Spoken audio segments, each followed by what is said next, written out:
So in this second video, I'm going to talk about the flow system of health.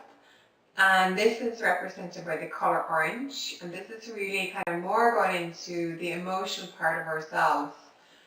And this is kind of where our kind of relationship lives, our creativity lives. And this is how, when this system is in balance, our life is kind of flowing more fluidly and we're more flexible. So it's also connected to water, and flow is really all about play and expression and creativity and pleasure.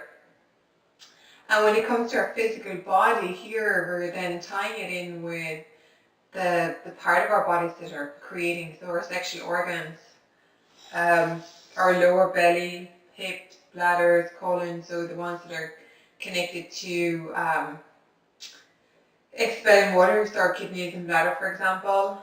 And then when we connect flow to foods, of course, it's represented by the color orange. So what we're looking at then is orange foods, of course, tropical foods, water, and fats are the macronutrients that is connected to flow, because it's a component that is essential to make hormones, which of course is regulating our emotions. But a part of that and part of our reproductive system as well. So we have, all types of fats and nuts and seeds, coconuts, probiotics. It can also be connected into the flow because that's what is supporting our colon.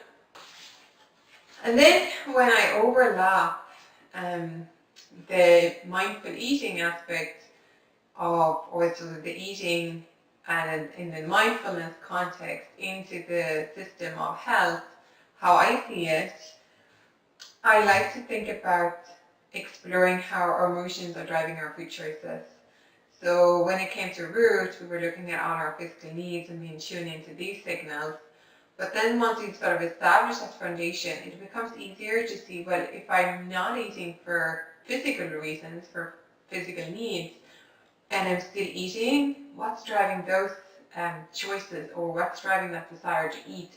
So I'm using in a food in an emotional way as comfort, as support, to numb uncomfortable emotions, to celebrate, whatever that is.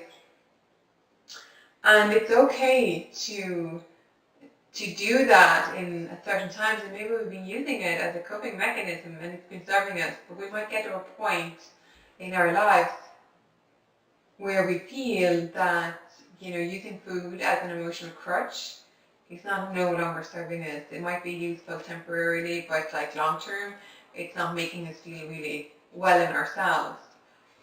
So really when it comes to using mindfulness in this context is, first of all, become aware of if there is emotional underlying drivers for behaviors around food.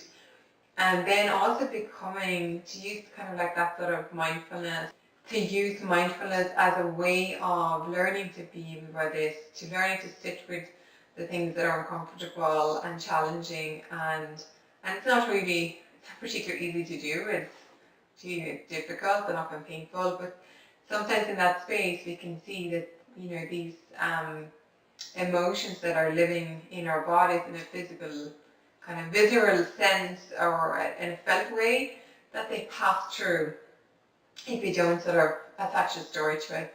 So that's kind of where how we bring mindfulness and mindful eating into this aspect of flow and emotions and to our eating experience, to learn to look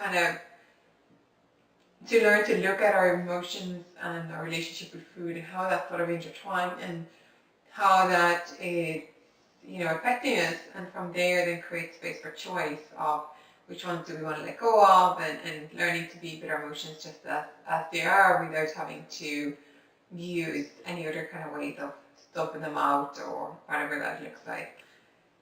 So from this video and taking the aspect of flow and system of flow and orange and all of these things I just talked about, and the emotional eating aspect, what I would like you to ponder on going forward for the next 3 days is this the particular question from the Nourish Your Whole Self workbook. That is, what is your favourite food to eat emotionally? And what would that, if you looked at that food or foods, or if it's a particular dish, what does that represent symbolically?